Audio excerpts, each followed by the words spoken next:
I found my girlfriend with her ex in my apartment, and she introduced me as her roommate, but I couldn't kick them out fast enough. I live alone in an apartment in the city. My girlfriend Jennifer doesn't technically live with me, but she practically does. She's here at least 5 nights a week.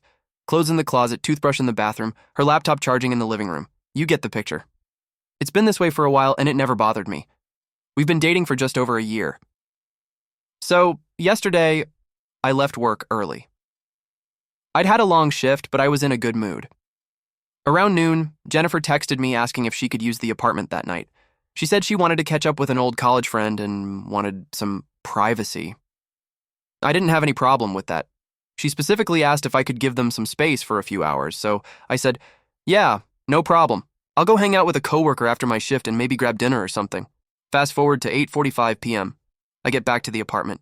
I had stopped to buy some food on the way because my coworker didn't want to grab dinner. I wasn't thinking about who would be there or if they were still around. Honestly, I was tired and just wanted to relax, but as soon as I walked in, I noticed a pair of men's sneakers and a bomber jacket by the door. Definitely not mine. I walk in, and there they are. Jennifer is on the couch with a guy. They're drinking wine, laughing like they're in the middle of a rom-com. They weren't touching or anything, but they were way too comfortable. He had that arrogant, familiar look that instantly annoyed me. Jennifer notices me and nearly jumps. First, red flag. She quickly says in the most awkward, forced tone I've ever heard in my life, "Oh, this is my roommate," pointing at me. So I stop dead in my tracks. I don't even know how to react for a second. I look at the guy, and he just smirks and says, "Hey, I'm Tyler. I dated Jennifer in college." That was the moment it all started clicking in real time. The nervous look, the fact that she wanted the apartment alone to be with him, the tone of her voice, and now this guy blurting out he's her ex while she pretends I'm her roommate and forgets we've been together for over a year. She immediately tries to play it off, saying it was a joke, that she didn't mean it, but her face said it all. She was caught. She knew it, and he wasn't helping. He had that arrogant confidence, like he already knew he'd stirred something up. I told him to leave. I didn't yell, but I just said it flat out. "Get out." He laughs and tells me to calm down because he's there to catch up with his ex and winks at me. Well, that wink was what made me lose it. I'm not proud of it, but I swung at him. My fist connected, and the next second we were fighting. It wasn't a long fight. He didn't expect it, and I was already tired of being polite. I shoved him towards the door, grabbed his jacket, and pushed him out. The last part involved a kick to the butt, to make it clear I was kicking him out, and it wasn't just a friendly game. Jennifer was screaming the whole time, calling me crazy, saying I couldn't treat her friend like that. That's when I turned to her and told her to leave too. At first she resisted, trying to turn it around, saying it was her apartment too and that I didn't understand the situation. I wasn't interested in that discussion. I went straight to the closet, took the suitcase she kept at my apartment, packed what was clearly hers, and tossed it by the door. She just stood there stunned, still trying to convince me, but I wasn't open for any discussion. I told her to leave or I'd call building security. She slammed the door on her way out, yelling something about how I always assume the worst, that I ruined everything. After eating the food I brought, I checked my phone. Unread messages from Jennifer. The first one says, "We can just talk." Then another that says, "You're overreacting." Then a few more where she starts freaking out, accusing me of being violent and unstable. Then a voicemail from her sister sounding angry, saying, "You guys better sort this out before my parents find out."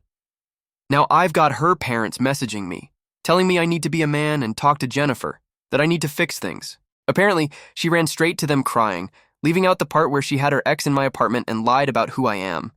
Sure, they weren't doing the horizontal mambo when I walked in, but they were only 30 minutes away. 15, if the idiot knew how to do more than just wink and get kicked in the ass. Of course, I haven't responded to anyone yet. Do you guys think I overreacted? Not only did she lie about who she was seeing, but she called me her roommate. I think that last bit is what pushed me over the edge. Everyone is acting like I lost my mind, but nobody is mentioning anything she did. In my opinion, when that happens, there's nothing to mention, because the truth is clear. Update 1. After that night, I didn't respond to any of Jennifer's messages, but her sister's voicemail bothered me. The tone wasn't even about the situation itself. It was like she was trying to get ahead of something, like a story was already being spun, and she wanted me to get on board before her parents found out. So I decided not to stay silent. The next day, I texted her sister. I told her we needed to talk in person. She agreed, and we met up at a place near her work. She was pretty tense, like she was bracing herself for something awkward, which already gave me a clue. I told her my side of the story. Her sister's expression changed instantly. She just looked genuinely concerned and said, "That is not what Jennifer told us at all." Turns out Jennifer had told her family that I got angry out of nowhere and hit a friend she had invited over because he needed help with something work-related. More lies, basically. She said I got jealous, lost control, and had a tantrum.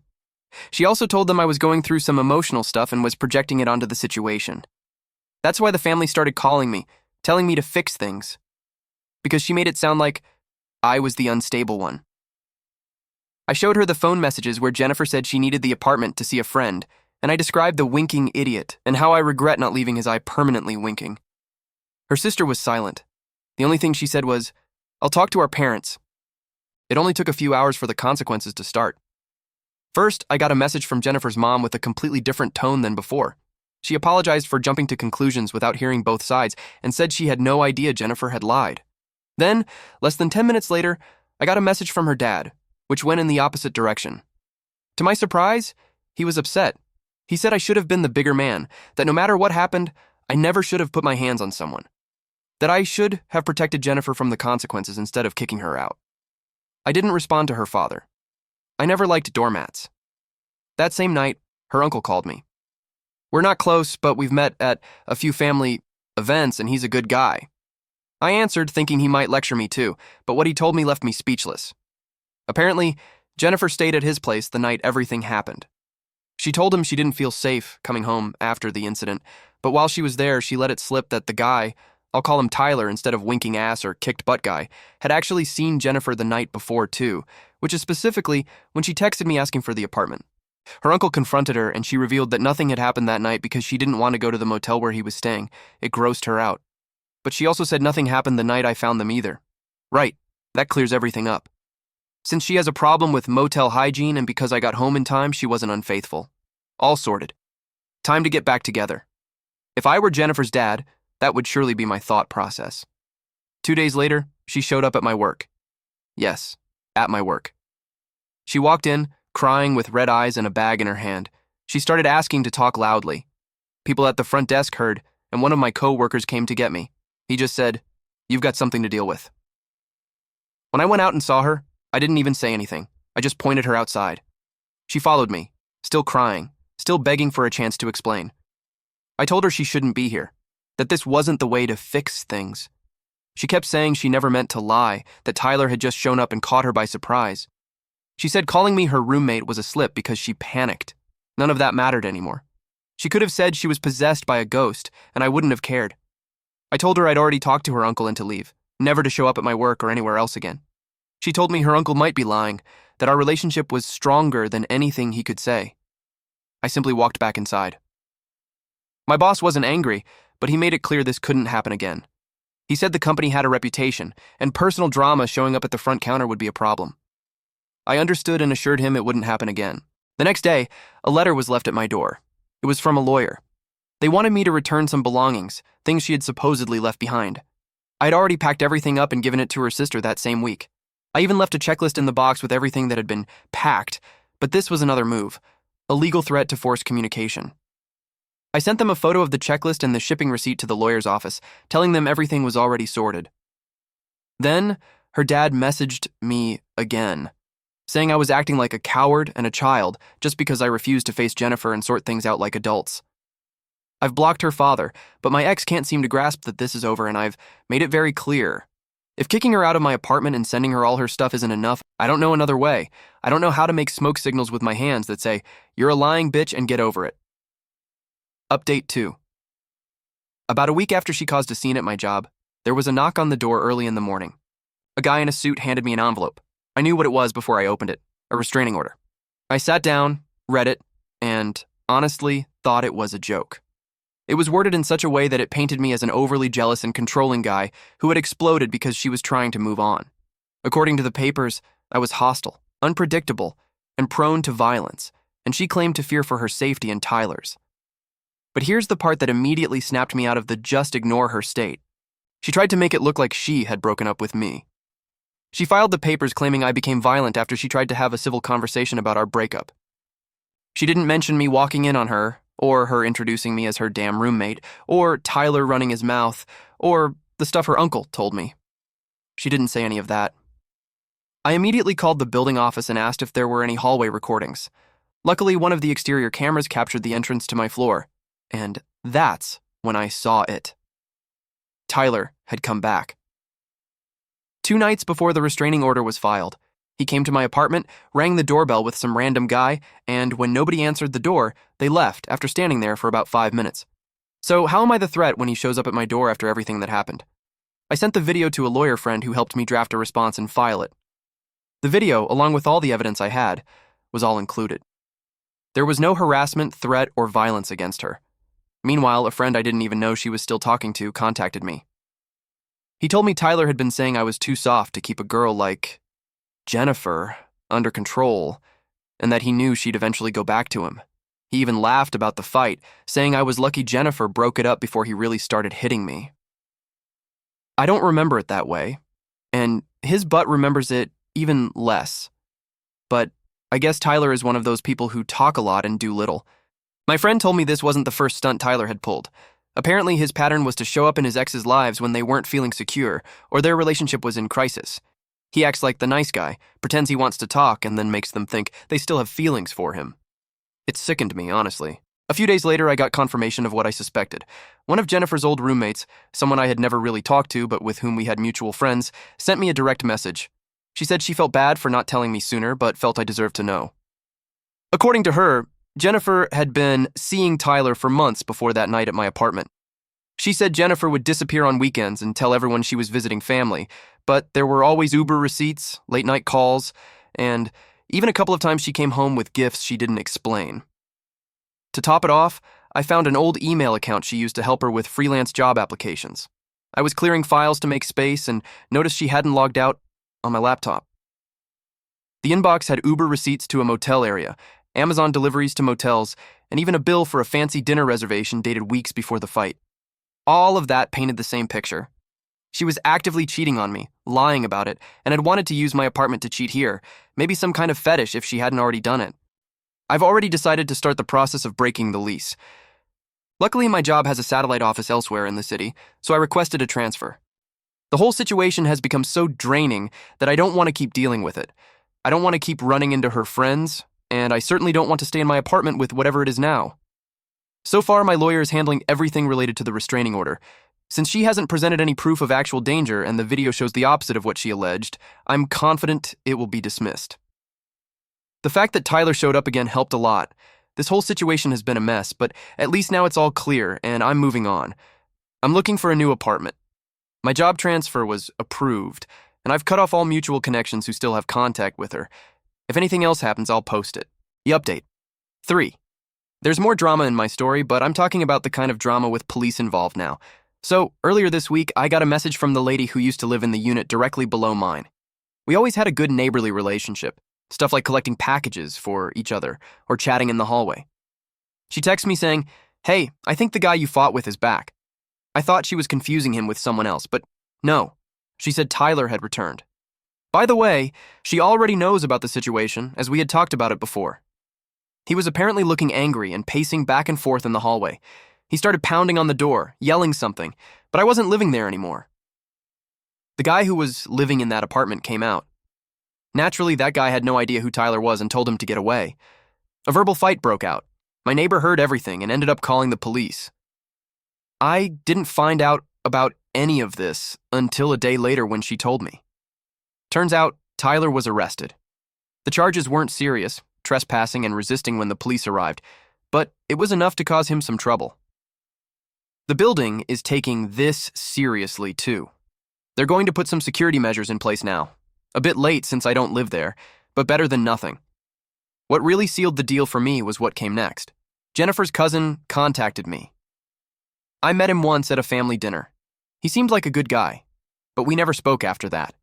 He suddenly messages me after finding out everything that had been happening at a family event to say that, unfortunately, I'm not the first guy this has happened to. According to him, Jennifer has a pattern. She goes quiet in a relationship when she's not happy.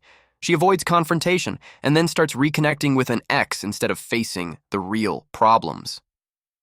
In her last relationship, she did exactly the same thing until she was discovered, and the guy ended the relationship. I'm not sure if I'll write another update after this one. I've said what I needed to say, and at this point, I'm just focusing on moving forward. If anything else happens, I'll let you know, but I hope this is the last time I have to think about any of this. Update 4. After all the drama, the lawyer letters, the restraining order threats, and her ex showing up like he wanted a second round, I thought it was all over. I thought I had finally gotten the silence I had been asking for since the night I kicked my ex and Tyler out of my place. But closure doesn't always come clean. Sometimes it trickles in through people you barely remember or haven't spoken to in a while. In my case, it came from someone we still have in common with, Jennifer. They sent me a short message saying they didn't want to get involved at the time, but they thought I should know what happened after I cut off all contact. Apparently, once everything blew up and the story with Tyler started to unravel, Jennifer packed her things and disappeared from most people's lives. She didn't explain anything. She just left. The roommate said everything became chaotic quickly because the rent was due, and she left everyone hanging. Then came the next part. Jennifer tried to get back with Tyler. According to what this person said, it didn't last long. Turns out Tyler wasn't just a manipulative clown. He was dangerous. After Jennifer moved in with him for a while, his ex before her showed up again, this time filing actual charges for violence. Not just pushing or yelling, but real charges. That same Tyler, the stupidest smile and the softest butt I ever kicked, though I think it was the only one I ever kicked in my life. Now he was facing court dates. Nobody in the world deserved that more than Tyler. About Jennifer, I don't know much more because after her attempt to get a restraining order against me, she hasn't tried to communicate in any way. I keep getting information because that's how it is. Someone needs to tell you something, but I only know she's living with her father right now. Apparently her mother asked her father for a divorce, and she's living with him. I don't know why they've divorced, if it has to do with my story or not. My spy network only goes that far, but I don't want to think I'm so important or powerful that a well-placed and well-timed kick to the butt had so many repercussions. In my dating life, I've been going out a little with some girls, but nothing serious for now, just some dates and that's it. It's hard to trust again when you find out you've been cheated on for so long. I don't know if that wound will ever heal or if it will stay like this forever. I'd like to hear from others. It doesn't matter if they are men or women, how they manage to get over infidelity and enter serious relationships again afterward. Maybe hearing others' experiences will help me feel more comfortable with my own situation. Maybe it just takes more time, or maybe it's just hard to trust someone again. Update 5.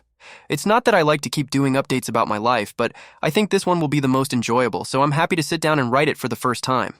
There's always a first time. Winking Ass Guy, as you all have started calling Tyler, has been given 30 days in jail, plus a fine, plus forced labor, community service, for his violence case.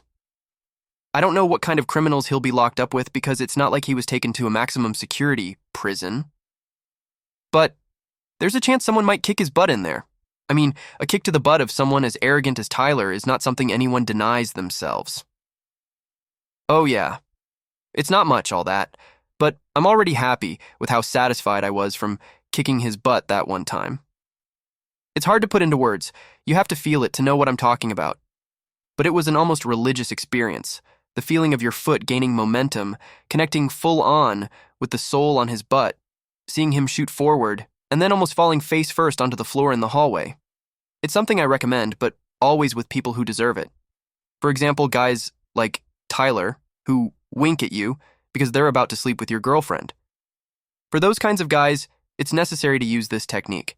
I must say I've been reading your suggestions about infidelity and trusting again, and apparently therapy would be necessary. I'm not saying I don't want to take that advice, but I just never considered going to therapy. It will be something I need to think about. Update 6.